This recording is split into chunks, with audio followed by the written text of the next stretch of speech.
Hey guys, कैसे हो आप लोग। दोस्तों आज मैं आपके लिए लेकर हूं बॉकॉन का BK881। ये एक SMD रीवर्क स्टेशन के साथ साथ एक शोल्डरिंग स्टेशन भी है। तो आइए आज करते हैं इस रीवर्क कम शोल्डरिंग स्टेशन को अनबॉक्स, देखते हैं इसके फीचर्स को, डिजाइन को, परफॉर्मेंस को, और फाइनली ये भी देखते हैं कि क्या ये SMD रीवर्क स्टेशन कम शोल्डरिंग स्टेशन लेने लायक है। तो चलिए आज देखते हैं ये सब।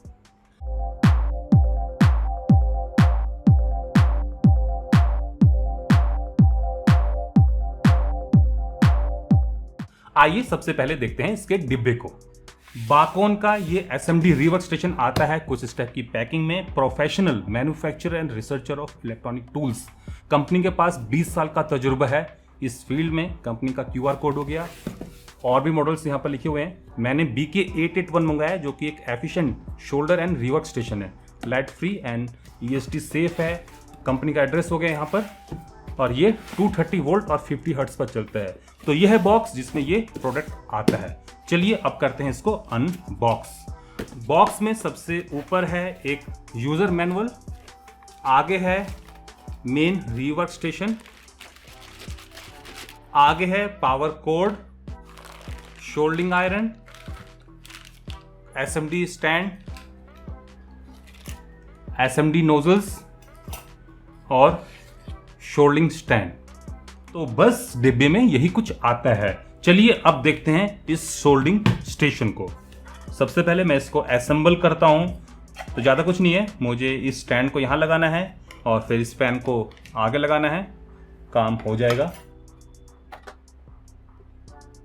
तो ये कुछ स्टेप से लग जाएगा, इसके ऊपर हैंडल कुछ स्टेप से रेस्ट करेगा, और आगे मैं इन नोजल्स को लगा सकता हूँ डिपेंडिंग अपॉन द वर्क जो मैं इससे करना चाहूँगा। चलिए अब पेन को भी लगा देते हैं। ये पेन आगे कुछ यहाँ लगेगा और ये पेन चला जाएगा इसके अंदर। स्टैंड में नीचे की साइड को टिप क्लीनर है और यहाँ पर मेटल की वूल है, अगेन फॉर टिप क्लीनिंग, और यहाँ पर है एक होल जिसमें ये आयरन रखा जाएगा। और अगर आप कुछ एक्स्ट्रा बिट्स का इस्तेमाल करते हो तो वो आप यहाँ पर रख सकते हैं। चलिए अब इस रीवर्क स्टेशन को देखते हैं। तो दिखने में ये रीवर्क स्टेशन कुछ इस टाइप का है, काफ़ी भारी है। यहाँ पर शोल्डरिंग स्टेशन कनेक्टेड है और यहाँ से ये रीवर्क आर्म डिस्प्ले हो गया। आगे की साइड को कुछ फंक्शन बटन्स हैं, ये शोल्डरिंग स्टेशन के लिए ऑन ऑफ बटन हो गया, और ये रीवर्क स्टेशन के लिए यहाँ पर कुछ फंक्शन बटन्स हैं, और यहाँ पर कुछ प्रीसेट चैनल्स हैं।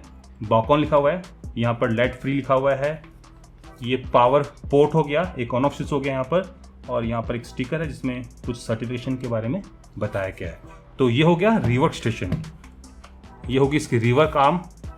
कॉशन हॉट एयर लिखा हुआ है, ये इसकी नोजल होगी, प्लास्टिक का है, ये काफ़ी हल्का है, और इसी के अंदर एक ब्लोअर है जिससे हॉट एयर आगे को पुश होगी। यहाँ पर है इसका शोल्डरिंग पैन, ये बॉकॉन का 906 है, EST सेफ है।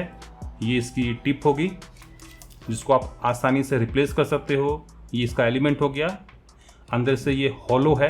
चलिए मैं आपको दिखाई देता हूँ।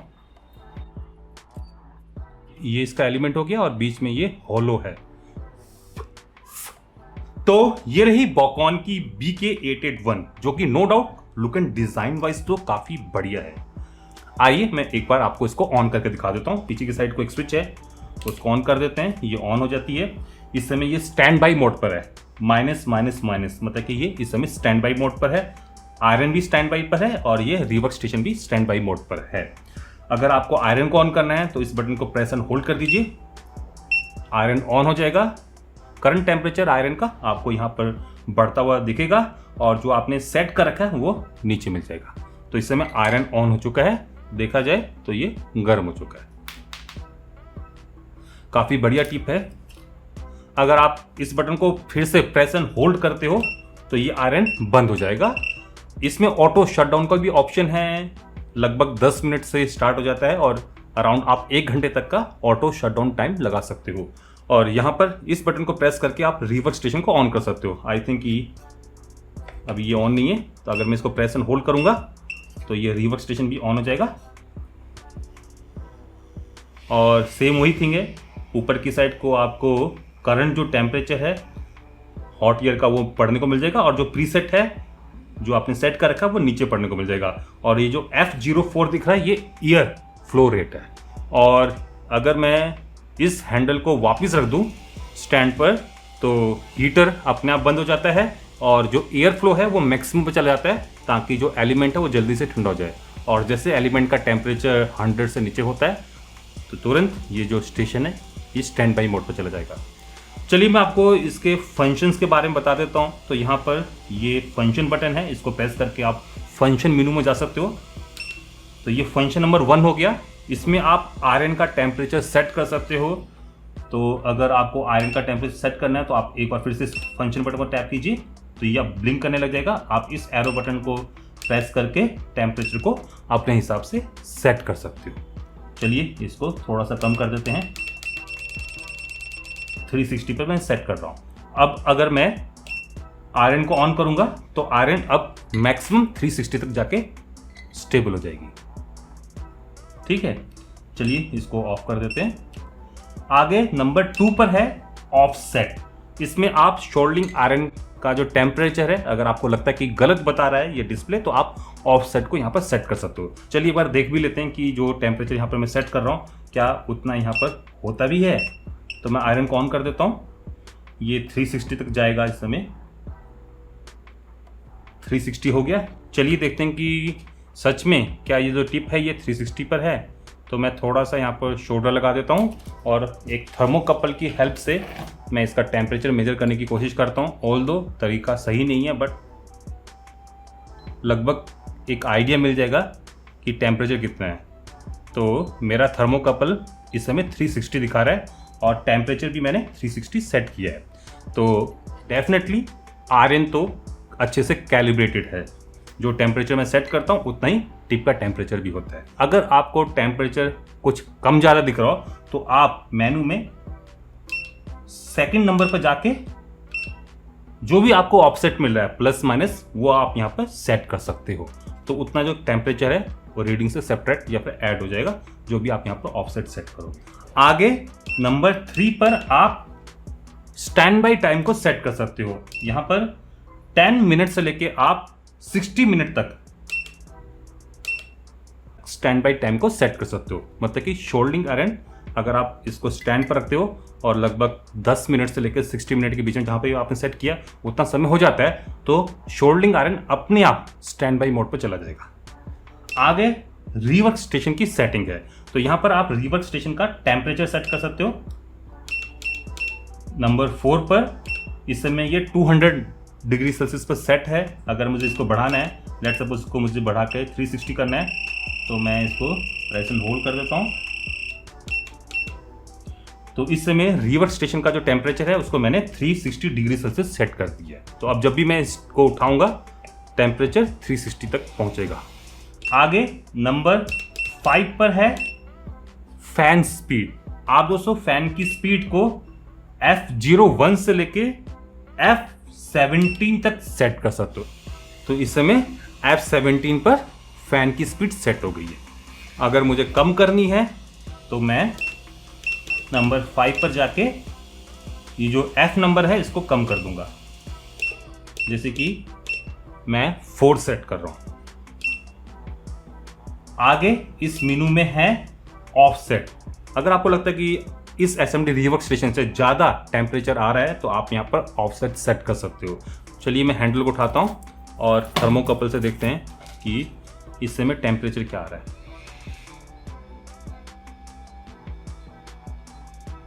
तो दोस्तों जो मैंने यहाँ पर सेट किया लगभग उसी के करीबन मुझे आगे से हीट भी मिल रही है।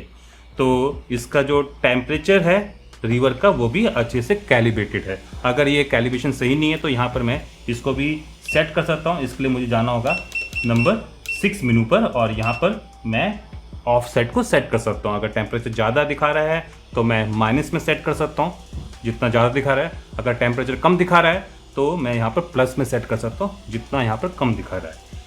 और आगे नंबर 7 पर मैं रिवर के लिए स्टैंड बाई टाइम सेट कर सकता हूँ। तो यहाँ पर 0 मिनट से लेके मैक्सिमम 10 मिनट तक आप स्टैंड बाई टाइम को सेट कर सकते हो।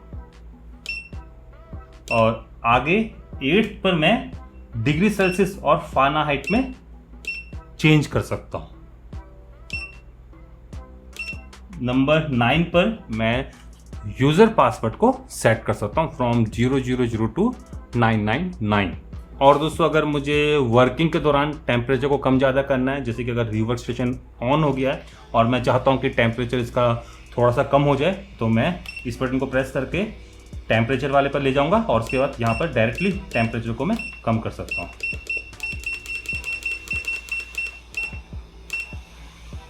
जैसे कि 350 सेट करना है, और अगर मुझे एयर को भी कम करना है तो मैं एयर वाले पर ले जाके इसको यहीं से कम कर सकता हूँ। तो ड्यूरिंग रन टाइम भी आप चेंज कर सकते हो। और यहाँ पर नीचे की साइड को 3 प्रीसेट चैनल है। चैनल 1 पर हीटिंग है 100 डिग्री सेल्सियस की और स्पीड है एयर की 0 F9। चैनल 2 पर एयर स्पीड है F09 और हीटिंग है 360 डिग्री सेल्सियस की।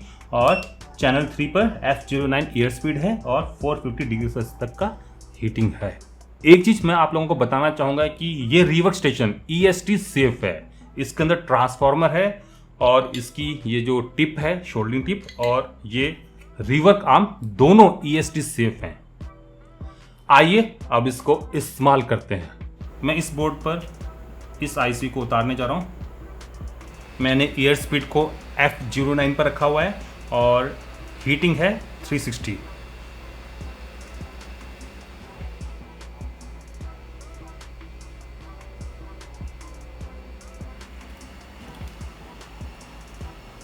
तो फाइनली ये जो IC है ये निकल गई है। इस रिवर्क स्टेशन में आप शोल्डरिंग आयरन का टेम्परेचर 180 से लेके 480 डिग्री सेल्सियस तक सेट कर सकते हो और रिवर्क का टेम्परेचर आप 100 से लेके 500 डिग्री सेल्सियस तक सेट कर सकते हो। अब मैं इन कैपेसिटर्स को निकालने जा रहा हूँ। काफ़ी आसानी से ये निकल जाते हैं। चलिए कैपेसिटर के जो ट्रैक्स हैं उनको क्लियर कर देते हैं। विक की मदद से मैं इसको आसानी से क्लीन कर सकता हूँ। सारे जो होल्स हैं, वायर होल्स हैं, वो ओपन हो गए हैं। चलिए कैपेसिटर को पीछे से डाल देते हैं और शोल्डरिंग कर देते हैं। अब मैं इस IC को निकालने जा रहा हूँ। निकालने के लिए मैं रिवर्क स्टेशन को यूज़ कर रहा हूँ। टेम्परेचर को मैंने 360 पर सेट किया है और एयर को सेट किया है F09 पर। तो काफ़ी आसानी से ये IC निकल गई है। चलिए पुराने शोल्डर को हटा देते हैं इस विक की मदद से। अब ट्रैक्स को क्लीन कर देते हैं, नया शोल्डर डाल देते हैं और इस IC को वापस से बिठा देते हैं। तो इस समय मैं शोल्डरिंग आयरन की मदद से इस IC को लगा रहा हूँ। काफ़ी आसानी से ये IC यहाँ पर लग गई है। चलिए अब मैं इस मोबाइल फ़ोन के बोर्ड पर इस पावर मैनेजमेंट चिप को बाहर निकालने जा रहा हूँ। काफ़ी आसानी से ये IC उतर गई है। अब मैं पुराने शोल्डर को विक की मदद से हटा रहा हूँ। ट्रैक्स को क्लीन कर देते हैं विद आइसोप्रोपाइल अल्कोहल। चलिए अब IC को क्लीन करते हैं। चलिए रीबॉलिंग करते हैं। काफ़ी अच्छी बॉल्स बनी हैं। चलिए इस IC को वापस से लगा देते हैं। अलाइनमेंट मार्क को ध्यान में रखते हुए IC को मैंने बिठा दिया है और F04 एयर पर अराउंड 360 टेम्परेचर पर मैं इस IC को इस समय बिठा रहा हूँ। फाइनली ये IC बैठ गई है। Now the job is done. अभी तक तो इस रिवर्क स्टेशन ने काफ़ी अच्छा परफॉर्म किया है। चलिए एक बार प्लास्टिक के कंपोनेंट्स को भी देख लेते हैं। यहाँ पर मैं इस कनेक्टर को बाहर निकालने की कोशिश करता हूँ। हीट को मैंने 350 पर सेट किया है और एयर है F07 पर। फाइनली ये कनेक्टर बाहर निकल गया। देख सकते हो कि कनेक्टर बिल्कुल भी जला नहीं है और मैं इसको वापस से इस्तेमाल कर सकता हूँ। आइए इसको वापस से लगा देते हैं। इस समय एयर F04 पर है और टेम्परेचर 350 पर और काफ़ी आसानी से ये कनेक्टर वापस से बैठ गया। तो प्लास्टिक के कंपोनेंट्स के लिए भी ये रिवर्क स्टेशन काफ़ी बढ़िया है। In terms of performance, in terms of temperature accuracy, in terms of soldering desoldering, in terms of reworking, ये बॉकॉन का BK881 काफ़ी बढ़िया ऑप्शन है। इनिशियली दोस्तों थोड़ा सा इस्तेमाल करने में इसको दिक्कत हुई थी।